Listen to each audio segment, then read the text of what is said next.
राम सिमर पछताएगा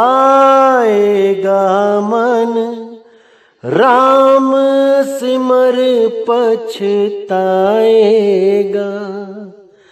पापी जीरा लोभ करत है, आज काल उठ जाएगा। आज काल उठ जाएगा मन, राम सिमर पछताएगा। राम सिमर पछताएगा मन, राम सिमर पछताएगा। हो राम सिमर पछताएगा।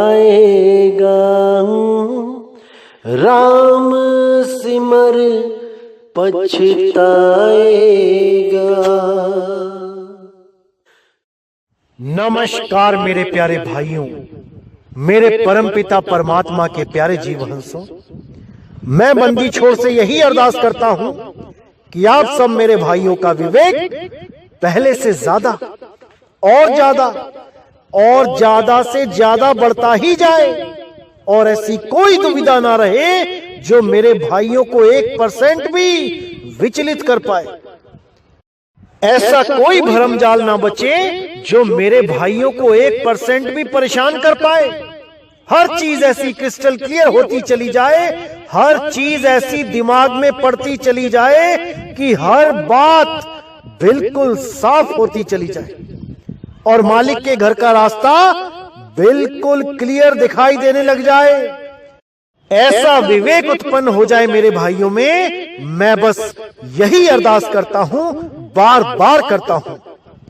तो मेरे भाइयों, बहुत दिनों से एक सवाल पूछा जा रहा था, बार बार फोन आ रहे थे, बार बार कुछ वीडियोस के लिंक शेयर किए जा रहे थे, जिसमें बार बार यही बताया जा रहा था कि गुरु ग्रंथ साहिब जी के हिसाब से मीट खाना कोई पाप नहीं है, जीव हत्या कोई पाप नहीं है, आप कुछ भी खा सकते हो और भक्ति भी कर सकते हो।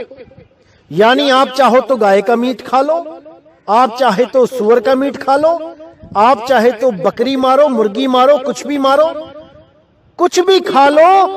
खाने से आपका कोई कर्म बंधन नहीं बनेगा, बल्कि आप मीट खाते हुए भी भक्ति कर सकते हो। बहुत सी वीडियोस और बहुत से बड़े बड़े जो ज्ञानी बने हुए हैं आजकल, क्या बोलूं उनको मैं, बहुत से लोगों ने बहुत सी वीडियोस बनाई और यही साबित करने की कोशिश करी कि मीट खाना कोई पाप नहीं है। और जो ये बातें करता है कि मीट खाना पाप है या नहीं है, वो मूर्ख है। गुरु ग्रंथ साहब की वाणी के हिसाब से उसको मूर्ख की कैटेगरी में खड़ा कर दिया कि जो भी ये बात करता है कि मीट खाना चाहिए या नहीं खाना चाहिए, वो मूर्ख है। और वो कैसे मूर्ख है, उसके लिए एक गुरु ग्रंथ साहब जी की वाणी दिखाई जाती है, जो वाणी अंग नंबर 1289 पे दर्ज है। और वाणी का जो शीर्षक है वो है मास मास कर मूर्ख झगड़े।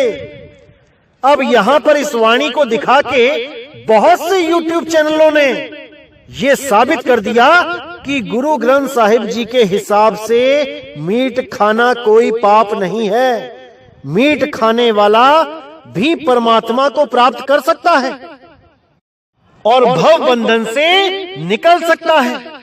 उसको कोई नहीं रोकेगा, बस वो परमात्मा की भक्ति करे, चाहे वो सुअर खाए, चाहे वो गाय खाए, चाहे वो मछली खाए, इससे कोई फर्क नहीं पड़ता। तो मैं उन ज्ञानी भाइयों को, उन एक्स्ट्रा विवेकी भाइयों को बोलना चाहूंगा, बताना चाहूंगा कि मेरे भाई, आप लोग तो फंस गए हो जीभ के स्वाद के पीछे। आपसे ये चिली चिकन तो छोड़ा नहीं जाता, लेकिन दूसरों को तो पथभ्रष्ट मत करो मेरे भाई। अच्छी तरह समझो भाव को, वाणी कहना क्या चाहती है। तो आज हम इस वाणी का खुलासा करेंगे और पूरी उम्मीद है कि आप सब मेरे भाई इस वाणी को अच्छी तरह समझेंगे। और जिन्होंने भी मीट खाना शुरू कर दिया है इस वाणी को देखने के बाद, वो सब के सब दोबारा से परमात्मा से तौबा करके शुद्ध शाकाहारी भोजन करेंगे। और केवल शुद्ध शाकाहारी भोजन करने से मुक्ति नहीं होती, शुद्ध शाकाहारी भोजन करने से आपका मन निर्मल होता है। क्योंकि भोजन भी 3 गुणों में बटे होते हैं, तमोगुणी, रजोगुणी और सतोगुणी। जिस प्रकार का भी अन्न आप खाते हो, आपके मन की अवस्था वैसी ही हो जाती है। इसीलिए साहिब ने बोला, जैसा खाओ अन्न वैसा होवे मन, और जैसा पियो पानी वैसी बोलो बानी। शरबत का गिलास पीने के बाद और एक शराब का गिलास पीने के बाद वाणी में क्या चेंज आता है, ये आपको खूब अच्छी तरह पता है। कैसे एक गिलास शराब पीने के बाद अंग्रेजी निकलने लग जाती है अंदर से, ये आपको बहुत अच्छी तरह पता है। लेकिन जूस पीने के बाद, शरबत पीने के बाद, दूध पीने के बाद ये अंग्रेजी कहां चली जाती है, ये बाहर क्यों नहीं निकलती? केवल एक पैग शराब पीने के बाद ही अंग्रेजी बाहर क्यों आती है? इस पे विचार करना पड़ेगा मेरे भाइयों, करना पड़ेगा। क्योंकि जैसा पियो पानी और वैसी बोलो बानी, इस पे विचार करना पड़ेगा। इसीलिए संत मत में मीट खाना और शराब पीना, नशे करना बिल्कुल मना है। क्योंकि शरबत पीने के बाद आप नाली में पड़े नहीं दिखाई दोगे, लेकिन 4 पैग लगाने के बाद आप गंदी नाली में भी आराम से लेटे हुए होगे। आपको इतना भी होश नहीं होगा कि मैं एक इंसान हूं, कि मैं एक सुअर हूं, मैं नाले में पड़ा हूं या मैं बेड पे लेटा हूं। आपको इतना भी होश नहीं रहता है, केवल वो कड़वा पानी पीने मात्र से। इसलिए मेरे भाई, मीट से और शराब से तौबा करना है। इन परम ज्ञानियों के चक्कर में आके अपना धर्म भ्रष्ट नहीं करना है। जो केवल वाणियों के शब्दों को ही पकड़ पाते हैं, उसके भावों को नहीं पकड़ पाते।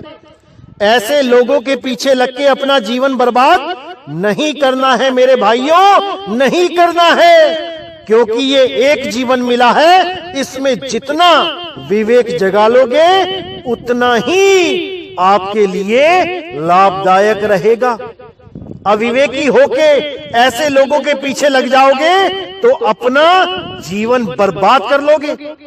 क्योंकि मेरे भाई, इस 3 लोक का यही उसूल है, यही नियम है, जो करोगे सो भरोगे, भरना तो पड़ेगा।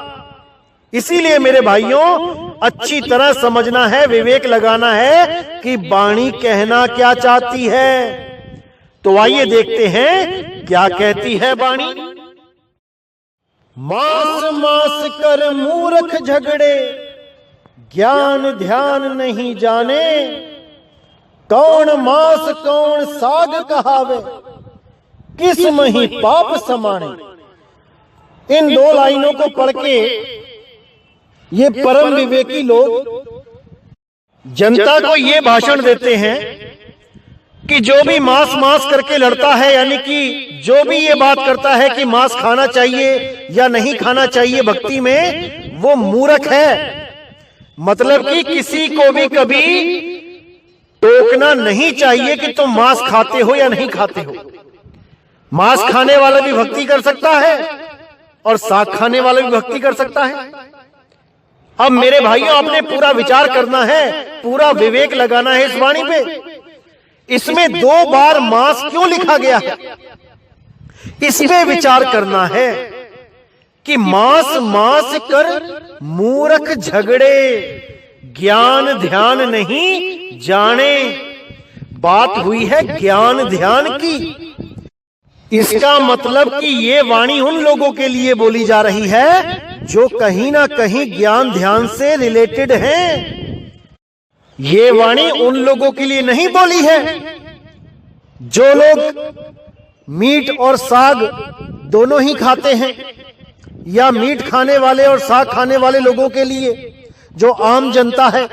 ये वाणी उनके लिए नहीं बोली गई है, ये उनके लिए बोली गई है जो मांस मांस करके झगड़ा करते हैं। अब कौन झगड़ा करते हैं, इस पे विचार करना है। जैसे मान के चलो कि आपका कोई पड़ोसी है जो मीट खाता है, तो क्या आप वहां झगड़ा करने जाते हो कि तुम मीट क्यों खा रहे हो? या फिर तुम साग खाते हो तो क्या मीट खाने वाले तुम्हारे पास आके झगड़ा करते हैं कि तुम साग क्यों खा रहे हो? ये वाणी उन लोगों के लिए नहीं है, ये वाणी है उन ज्ञानियों के लिए जो कुछ ज्यादा ही ज्ञानी बने हुए हैं। ये उन लोगों के लिए वाणी बोली गई है जो मांस के नाम पे भी झगड़ा करते हैं दोनों ही कातिल, लेकिन अपने आप को बहुत पवित्र मानते हैं। क्यों? क्योंकि ज्ञान ध्यान नहीं जानते। कौन है वो लोग? वो लोग हैं जो मांस खाने के बाद भी अपने आप को धार्मिक समझते हैं। जैसे हिंदू गाय को नहीं खाते, लेकिन उसके अलावा कुछ छोड़ते भी नहीं, और मुसलमान भाई वो सूअर नहीं खाते और उसके अलावा कुछ छोड़ते भी नहीं।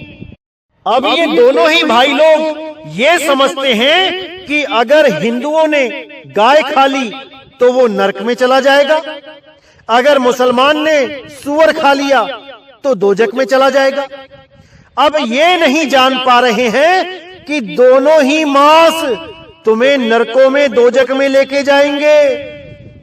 झगड़ा भी कर रहे हैं एक दूसरे से कि हिंदुओं सूअर मत खाओ, और हिंदू कह रहे हैं मुसलमानों से गाय मत खाओ, लेकिन ये नहीं समझ पा रहे कि दोनों ही जीव हैं, गाय भी और सूअर भी। दोनों को ही खाने से नरक में जाना पड़ेगा, क्योंकि मीट खाओगे, मांस खाओगे तो दोजक में जाना ही पड़ेगा। जितने किलो खाओगे उतना देना ही पड़ेगा। ये तो भैया लेन देन का सौदा है, ये तो भोगना ही पड़ेगा। अब कुछ लोग इतने शातिर हैं, YouTube चैनल पे मैं एक वीडियो देख रहा था, यही वीडियो थी, मांस मांस कर मूर्ख झगड़े। उस भाई ने उदाहरण दिया कि मांस खाने वाले और साग खाने वाले समान, एक समान पापी हैं। मांस खाओगे तब भी उतना ही पाप लगेगा, और साग खाओगे यानी मूली गाजर खाओगे तब भी उतना ही पाप लगेगा। अब वो उदाहरण क्या दे रहा है, सफाई क्या दे रहा है, इस बारे में देखिए। वो कहता है कि कुछ लोग कहते हैं कि मीट खाना पाप है और साग खाना पाप नहीं है। ऐसा क्यों बोलते हैं? उदाहरण क्या देते हैं वो लोग कि मुर्गी को मारोगे भागेगी, बकरे को मारोगे भागेगा, गाय को मारोगे भागेगी। तो जो भाग रहा है वो अपनी जान बचाना चाहता है, इसलिए उसको मारने पे पाप लगेगा। और जो गाजर है, मूली है, वो भागते नहीं, आप चाकू लेके उनको काटो वो कहीं हिलेंगे भी नहीं, तो उसको काटने से पाप नहीं लगता। अब तर्क देखिए क्या दे रहा है वो भाई। वो कह रहा है कि ये तो वो बात हो गई कि हमने किसी आदमी को गोली मारी और वो भाग रहा था, तो जज हमें फांसी पे चढ़ा देगा, और अगर वो सो रहा है या लेटा हुआ है, भागे ना, और हम उसको गोली मार दें तो जज हमें कोई सजा नहीं देगा। ये तर्क देके उसने बोला कि चाहे वो भाग रहा है चाहे नहीं भाग रहा है, सजा उतनी ही होगी। अब उस मूर्ख को कौन समझाए कि जीव तो सब में है, तुम में भी है, मच्छर में भी है, कुत्ते में भी है, बिल्ली में भी है, और प्रधानमंत्री में भी है, मुख्यमंत्री में भी है। अब क्या इस तीन लोग के हिसाब से हर जीव को मारने की उतनी ही सजा मिलती है? विचार करिए। आपने रात में सोते हुए 20 मच्छर मार दिए, मरा कौन? जीव। और आपने सुबह उठ के एक काला हिरण मार दिया, मरा कौन? जीव। अब उन 10 मच्छरों का केस आप पे नहीं लगेगा, लेकिन अगर आपने एक काला हिरन मारा तो आप पर केस लग जाएगा। दोनों ही जीव हैं, लेकिन एक को मारने पे आपको कोई हानि नहीं हुई और दूसरे को मारने पे आप पे केस लग गया। लगे ही हुए हैं काले हिरन मारने पे केस, देखो बड़े बड़े लोगों पे केस लगे हैं।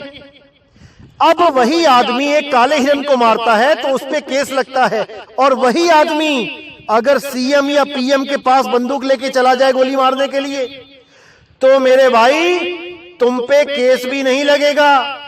उसी वक्त उनके बॉडीगार्ड तुम्हें उसी वक्त शूट कर देंगे। क्यों भाई? हिरन भी जीव है, मच्छर भी जीव है, और वो प्रधानमंत्री मुख्यमंत्री भी जीव है। फिर सब में अलग अलग धाराएं क्यों लग रही हैं? सबके कर्म अलग अलग क्यों बन रहे हैं? थोड़ा तो विचार कर लो, परमात्मा ने बुद्धि दी है तो। अरे भाई, ये जड़ जितनी भी सब्जियां होती हैं, ये बिल्कुल इनमें चेतना कम होती है। इनको आप अगर खाते हो तो इनको वो कष्ट नहीं होता कि वो पलट के आपको बद्दुआएं दे। ये बने ही इसलिए हैं ताकि आप सात्विक भोजन कर सको, आप बिना निर्दयी हुए उनको आराम से खा सको, और भक्ति करके जितना कर्म बना है उसको आराम से चुकता कर सको। ये इसलिए बने हैं, ना कि तुम ऊंटों को मारो, बैलों को मारो, घोड़ों को मारो, कुत्ते बिल्लियों का शिकार करो, मुर्गियों को मारो। इनमें कर्म ज्यादा लगता है, इसका भुगतान तुम्हें भुगतना पड़ेगा। इसीलिए बोला यहां पे कि मांस मांस कर मूर्ख झगड़े और ज्ञान ध्यान नहीं जाने। ये बस मांस मांस का झगड़ा है कि गाय खा लोगे तो नरक में चले जाओगे और सुअर खा लोगे तो नरक में चले जाओगे। अरे भाई, दोनों खाने से ही नरक में जाते हैं। एक मछली जो गाय नदी के किनारे मरी, उस गाय को तोड़ तोड़ के मछलियों ने खा लिया। अब वो गाय कहां गई? मछली के पेट में। वही मछली एक हिंदू ने पकड़ के अपने घर में पका ली। अब उसके पेट में क्या है? गाय का मांस। इनडायरेक्टली हिंदू ने गाय का मांस खा लिया, अगर उसने मछली खा ली तो। और एक सुअर मरा नदी के किनारे, वहां पर मछलियों ने उसको तोड़ तोड़ के खा लिया। मुसलमानों ने पकड़ के वो मछलियों को काट के खाया, तो इनडायरेक्टली वो सुअर मुसलमानों के पेट में चला गया। अब बताओ क्या करोगे? तुम्हारे विचार से तो ना तुमने गाय खाई और ना ही तुमने खाया सुअर, लेकिन भाई वो तुम्हारे अंदर चला गया। अब क्या बनेगा? अब कैसे दोजख से बचोगे? अब कैसे नरकों से बचोगे? इसीलिए साहिब ने बोला, मांस मांस कर मूर्ख झगड़े, ज्ञान ध्यान नहीं जाने। ये मूर्ख हैं जो मांस मांस को भी ये सोचते हैं कि ये खाने से जन्नत मिल जाएगी और वो खाने से दोजख मिल जाएगा। अरे दोजख में ही जाना पड़ेगा दोनों को, क्योंकि गुरु ग्रंथ साहब की पक्की वाणी है। पक्की वाणी क्या बोल रही है? आगे देखिए। कबीर भांग माछली सुरापान जो जो प्राणी खाही, तीरथ बरत नेम किए ते सभे रसातल जाही। अब क्या कह रहे हैं कबीर साहब कि भांग, मछली, सुरापान यानी शराब, जो जो प्राणी खाही, जो भी इनका सेवन करेगा, तीरथ व्रत नेम किए ते सभे रसातल जाही। चाहे कितना ही तीर्थ कर लेना, चाहे कितना ही व्रत कर लेना, नेम कर लेना, पूजा पाठ कर लेना, वो सबके सब नरकों में ही जाएंगे। ये गुरु ग्रंथ साहब की पक्की वाणी है, इसको कोई चैलेंज नहीं कर सकता। यहां पर केवल मछली बोला है साहिब ने। अब जो गाय खाने वाले और सुअर खाने वाले हैं, वो ये भी कह सकते हैं कि देखो कबीर साहब ने गाय और सुअर नहीं बोला, केवल मछली खाने वाले जाएंगे। अब यहां पे केवल मछली क्यों बोला साहिब ने, इस पे भी विचार कर लेते हैं। क्योंकि मेरे भाइयों, इतना विवेक तो आपका जाग ही गया है कि आप हर शब्द के पीछे उस भाव को पकड़ सको।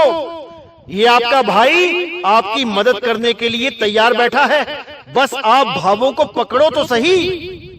तो यहां पे मछली ही क्यों बोला केवल, इस पे विचार करेंगे। क्योंकि कबीर साहब जब काशी में होते थे तो वहां पे हिंदू मुसलमान तो अपने अपने धर्मों को लेके चलते ही थे कि गाय खाओगे तो नरक में जाओगे, सूअर खाओगे तो नरक में जाओगे। लेकिन कुछ बंगाली ब्राह्मण भी आते थे, उड़ीसा के, बंगाल के। ये लोग क्या करते हैं, ये लोग लहसुन प्याज तक नहीं खाते, तमोगुणी भोजन बोल के, लेकिन मछली खाते थे। उस मछली को ये लोग क्या बोलते हैं, ये कहते हैं जल तुरई, यानी जल में उगने वाली तोरी। जैसे बेल में तोरी उगती है, वैसे ही ये लोग मछली को पानी में उगने वाली तोरी घोषित करके बैठे थे। और ये कहते हैं कि तुरई खाने से कोई पाप नहीं लगता, ये तो वेज है, वेज, शुद्ध शाकाहारी होती है मछली। अब ऐसी बातें सुन के कबीर साहब ने ये वाणी उच्चारण की कि अरे मूर्खों, तुम गाय, सूअर, लहसुन, प्याज सब कुछ छोड़ के बैठ गए, लेकिन ये मछली के चक्कर में कहां से पड़ गए। अरे तुम्हें भी बैकुंठ नहीं मिलने वाला, तुम भी रसातल में ही जाओगे। मतलब कि गाय, बैल, बकरी, सूअर ये खाना तो बिल्कुल ही मना है। लेकिन जहां पे ये लोग ऑप्शन बना के बैठे थे, ये एक बीच का रास्ता निकाल के बैठे थे, उसको भी बंद करने के लिए कबीर साहब ने केवल मछली का नाम लिया। क्योंकि ये लोग मछली को नॉनवेज समझते ही नहीं है, ये मछली को वेज समझते हैं। बंगाल और उड़ीसा के जितने भी ब्राह्मण हैं, लगभग 70-80% मछली को नॉनवेज मानते ही नहीं है। ये लोग मछली को वेज समझ के ही भक्षण करते हैं। ऐसे लोगों को चेताने के लिए कबीर साहब ने स्पेशल मछली का नाम लिया। क्योंकि बाकी के बारे में तो वो बोल ही चुके हैं कि मछली पाती खात है ताकि काड़ी खाल, और जो नर मछली खात है उनका होगा क्या हाल। वो तो उन्होंने क्लियर किया ही हुआ है। लेकिन ये मछली पे जो बात अटक गई थी, इसको क्लियर करने के लिए वाणी बोली गई। और इसमें भांग, धतूरा, ये जितने भी नशे हैं, इसके बारे में भी साफ बोला गया है कि कोई भी जो भी नशे करेगा वो नरकों में ही जाएगा, उसकी सूरत कभी टिक ही नहीं सकती, उसको गर्भ जून में जाना ही पड़ेगा।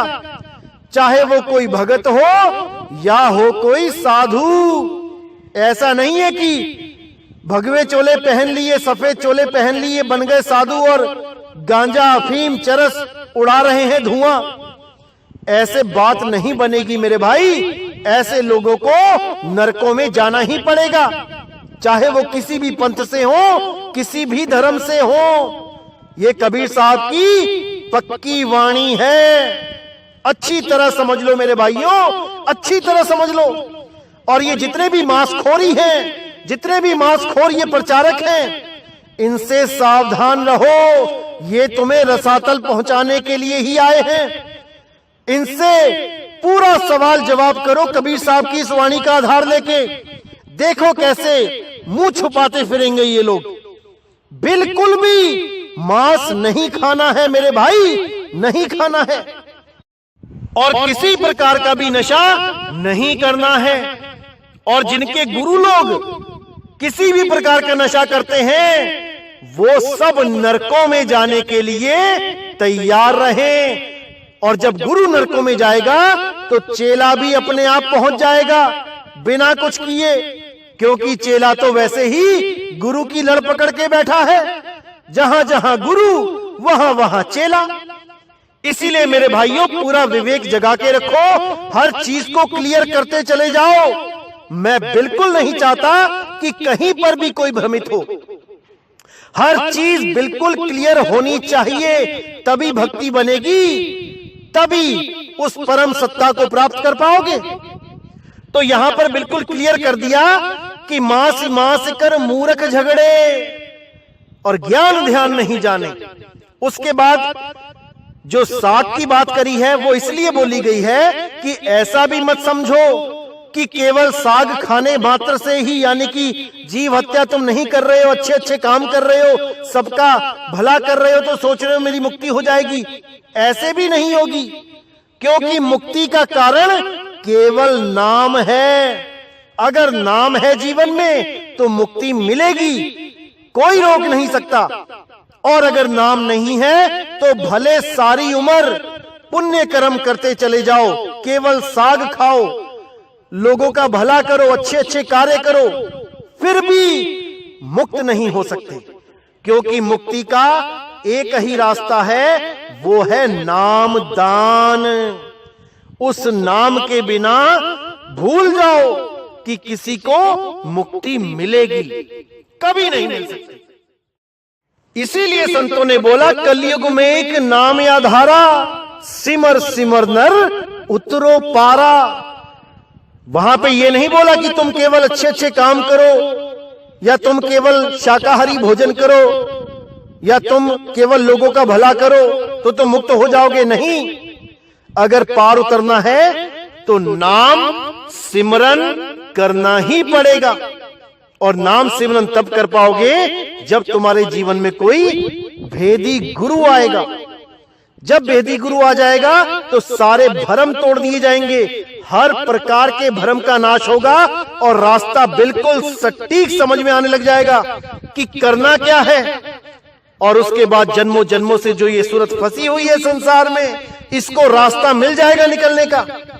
इसीलिए साहिब ने बोला, कुछ नहीं करना है, केवल भटकती हुई सूरत को एकाग्र करना है। सूरत फंसी संसार में, तासे पर गई दूर, सूरत बांध स्थिर करो, आठों पहर हुजूर। इस सूरत को केवल स्थिर करना है, मुक्ति तुम्हारे कदम चूमेगी, मुक्ति तुम्हारी टांगे दबाएगी। केवल उस अचल सत्ता में अपनी सूरत को स्थिर करना सीख लो। परमात्मा के द्वार पे केवल अपनी हाजिरी लगाओ। जितनी ज्यादा हाजिरी लगाओगे, मालिक उतनी ही दया बख्शेगा। इसीलिए बोला गया, द्वार धनी के पड़े रहो, धक्का धनी का खाओ, कब हूं धनी निवाजी हैं, जो दर छाड़ ना जाओ। जो भी उस दरवाजे पे अटल होके लगेगा, दस्तक देगा, तो मालिक जरूर एक दिन दरवाजा खोलेगा। और जो उस दरवाजे से हट जाएगा, इधर उधर हो जाएगा, उस दरवाजे को छोड़ देगा, तो मेरे भाई भव सागर तो तैयार ही है। ये तो सिरसाटे की भक्ति है, विश्वास की भक्ति है। अगर विश्वास है तो वो दरवाजा छोड़ के नहीं जाओगे। अगर विश्वास ही नहीं है तो भाई जन्मों जन्म गर्भजून में तो जाना ही है, कहीं तो जाना ही पड़ेगा। अगर उस दरवाजे से नहीं निकलोगे तो बाकी दरवाजे तो खुले ही हैं। निकलना तो पड़ेगा मेरे भाई, निकलना तो पड़ेगा। तो मेरे भाइयों, पूरा विचार करना है, विवेक लगाना है, वाणियों पे पूरा विचार करना है। कौन सी वाणी कौन कैसे समझा रहा है, पूरा निर्णय लेना है। क्योंकि ये काल के दूत भरमाने वाले बहुत आएंगे। इनका काम ही यही है कि आपके अनमोल जीवन को कैसे भी बर्बाद कर दिया जाए, क्योंकि ये काम ही यही करने आए हैं। लेकिन याद रखना मेरे भाइयों, परमात्मा के सच्चे हंस भी आप ही लोगों के बीच में बैठे हैं, जो आपको सही रास्ता दिखाने के लिए तत्पर हैं। बस आपने उनको पहचानना है और कुछ नहीं करना। पूरा विवेक लगा दो पहचानने में, कौन तुम्हारे भलाई की बातें कर रहा है और कौन तुम्हें दोजख में भेजने की बात कर रहा है। तभी समझ पाओगे कि तुम्हारा हितकारी कौन है, और तभी उसको पहचान पाओगे जो पूरे विश्व में सत्य का डंका बजाने आया है। तभी पहचान पाओगे मेरे भाइयों, जब विवेक जगाओगे। इसीलिए बार बार अरदास करता हूं कि हमेशा आपका विवेक जागा रहे और परमात्मा उसमें और बढ़ोतरी करता रहे। तो आज का सत्संग मैं यही समाप्त करता हूं और पूरी उम्मीद करता हूं कि जिन लोगों ने मीट मांस खाना शुरू कर दिया, दारू पीनी शुरू कर दी, इन अधूरे गुरुओं के चक्कर में, इन अधूरे प्रचारकों के चक्कर में वो मेरे भाई दोबारा सही रास्ते पे आ जाएं और परमात्मा से माफी मांग के दोबारा से एक सात्विक जीवन जीना शुरू कर दें। इसी के साथ मैं आज का सत्संग समाप्त करता हूं। बोलिए सतगुरु बंदी छोड़ सतगुरु सत्य कबीर साहिब की सदा ही जय हो, सदा ही जय हो मेरे मालिक की साहिब बंदगी सतनाम।